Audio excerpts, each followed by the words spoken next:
Você está em um pequeno quarto, um quarto solitário e mal iluminado, sem o menor sinal de som. Você fica imóvel, em transe, como se ainda não tivesse percebido o fato de que pode se mover. Essas tranças infinitas em seu cabelo, suas roupas, a cor crua e estranha expostas. Sua cabeça está baixa, mantendo sua expressão fora de vista. Você começa a se mover, tremendo, começando pelas pontas dos dedos, virando devagar.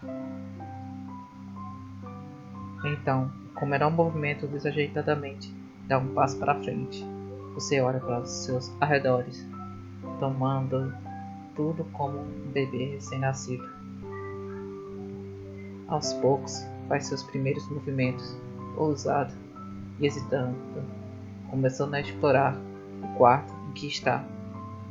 Você se aproxima de cada item em que põe os olhos, tocando e aproximando do seu rosto, como se quisesse descobrir seu aroma e sabor. É como se estivesse antecipando o início de uma deliciosa e fascinante nova aventura. Você parece convencido de que deve haver algum tipo de reação aos seus movimentos. Contudo, não importa o quanto você se mova e ande, isso não tem efeito sobre o seu entorno. Nada muda. É quase como se nem estivesse vivo. É como se você estivesse sonhando, não é? Não é tão vazio. Como se, para expressar esse pensamento, você teimosamente continua andando pelo quartinho, como se estivesse possuído por um espírito malévolo. Em algum momento, encontrando uma porta de vidro deslizante que conecta o interior da sala ao exterior. Depois de olhar com tristeza para o quarto, várias e várias vezes você se dirige até a porta daquele quarto. Você passa pelas portas de vidro, quase se abre sem resistência e sai. No entanto, mesmo lá fora, há apenas vazio. É uma verdade apertada, anexada ao quartinho. Não há plantas em casa, nem mesmo um passarinho para descansar as asas. É estéril, é como se tudo estivesse extinto, como se o proprietário anterior pegasse o que pudesse e fugisse. Apenas as necessidades, como um aparelho de ar-condicionado exterior, canos de drenagem e um jarro estéril, foram deixados para trás. Você se aproxima do corrimão e olha para o quartinho em que estava até pouco tempo atrás. De alguma forma parece um prédio de apartamentos ou um condomínio estéril. Você não pode dizer a altura do prédio e não pode ver nenhum prédio vizinho. Ou talvez não haja mais nada por perto. Apenas nuvens grossas e sólidas, a luz da lua brilhante francamente através delas. Você parece perceber que isso não é o lado de fora. O exterior deve ser um mundo transbordando de positividade com sentimentos como liberdade, deprimido, com sentimentos como liberdade, alegria. No entanto, essa varanda é como uma visualização de um coração deprimido. As nuvens, os corrimões, essa sensação misturada de estar enjaulado serve para desconectar a pessoa de todo o resto do mundo. Cortar o mundo exterior e fechá-lo. Você volta para a sala, aparentemente para escapar daquele sentimento sufocante. Perplexo, você olha ao redor da habilitação com desinteresse, olhando em volta para todos os objetos que podem ou não ter significado, com as pálpebras dos olhos pesadas que fazem parecer estar meio adormecido. O tapete tem um padrão gráfico inquietante, que parece como se a carne humana tivesse sido descascada e alinhada com as peças de um quebra-cabeça, olhando para o rosto zombando de você, como se pertencesse a outra pessoa, destacando-se contra o pano do fundo do tapete, como se dissesse a ele que gostaria de conversar. Mas é claro que não há reação. O quarto transborda uma sensação de vazio. Há uma TV CRT bastante antiga. Há também um console de jogo capaz de lidar apenas com os jogos mais simples, não suficiente para satisfazer seu tédio. É improvável que algum convidado venha, então as almofadas no seu chão estão espalhadas. Ao caso, os livros ficam em uma estante mais ou menos na sua altura, como se tivessem sido colocados lá por você. Porém, a poeira é tão espessa que não consegue distinguir de forma clara os títulos. Um dia está abandonado. Um diário está abandonado em uma mesa, o tipo de mesa indescritível que pode ver uma sala de entrevista. Uma cama bem charmosa e de aparência macia fica no quarto. Ao cambalear em direção à cama, descobre a porta interna do quarto, mas seu movimento se torna incerto. É como se estivesse com medo de alguma coisa. Com muita dificuldade, se aproxima da porta e a toca. Nesse momento, você abaixa a cabeça como se estivesse tentando afastar a náusea e qualquer outro sentimento parecido. Não pode sair, ou talvez você não queira. Você vai para a cama imediatamente, como se quisesse escapar. Fuja do tédio sem fim deste quarto e isole-se no mundo dos sonhos. Você rasteja cansado para a cama imediatamente, ainda com as mesmas roupas, e puxa o edredom confortavelmente em torno de sua cabeça. É como se estivesse escondendo seus olhos de tudo e qualquer coisa. Depois de apenas 3 segundos, você cai em seus sonhos. Fim do primeiro volume. Com isso, o capítulo 1 acaba e o capítulo 2 começa. Você está sonhando, pelo menos deveria estar. Contudo, o cenário não mudou. É como se os ponteiros do tempo tivessem voltado. Aqui está você, mais uma vez de pé em um pequeno quarto, parecendo perdido, movimento-se indiretamente até a esquerda, para a direita, para a frente e para trás, parecendo desapontado. Você fica completamente parada e olha. Seu corpo ficou todo rígido, como se tivesse percebido como tudo está fora de controle. Existem várias mudanças, como se isso fosse um quebra-cabeça. Encontre o erro.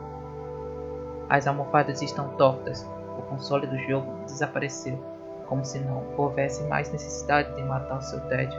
Uma luz suave flui da varanda através das portas de vidro deslizantes. Não há mais fechaduras. Não está mais vazio. Agora não está mais fechado. Não está mais vazio. Agora é um lugar de liberdade. A maior mudança é o som que os humanos desconhecem ou aprendem a ignorar. Os do pulso, da respiração, do funcionamento interno dos órgãos e dos músculos, o ranger das articulações e dos ossos. Esse som de repente se tornará audíveis. Parece que, ao adormecer, o fim começou a viver. Isso é suposto ser um sonho, porém parece tudo menos isso, como se estivesse sonhando até pouco tempo atrás e agora, por fim, acordou. A linha entre o sonho e a realidade se torna-se tênues. Você se move até a porta interna, como se esperasse algo. Seus movimentos são tão precisos, como se já estivesse confirmado algo. Com cuidado, a ponta dos dedos vão até a maçaneta. De repente, a tela da TV CRT ganha vida. Na tela, um estranho padrão geométrico tomando forma de um olho besteiro. pisca. Ele fixa seu olhar em sua direção, implacável. No entanto, você não parece notar, como que para mostrar o quão desesperada está em querer fugir deste quartinho sufocante. Você se encosta-se à porta com toda a sua força e abre. A porta se abre com um rangido mais parecido com um ronco profundo e você cai abruptamente. É como se estivesse paralisada por um momento, congelada no lugar. Uma vez através da porta, uma cena incompreensível se desenrola à sua frente. Não há nada além de uma escuridão expansiva sobre seus pés. Flutuam várias coisas que parecem ser deuses ou demônios, ou ainda assim não fazem nenhuma tentativa de interação, como se não tivessem interesse em você, contentando-se apenas em exibir seus sorrisos largos e detestáveis. Você dá um passo à frente, pouco à vontade e bem ciente da presença dessas coisas. Olhando ao redor, vê várias portas. As portas não estão sendo iluminadas por nada e, no entanto, destacam-se contra a escuridão profunda, como se flutuassem ali. 1, 2, 3. Sem contar a porta que abriu há pouco, parece haver um total de 12 portas,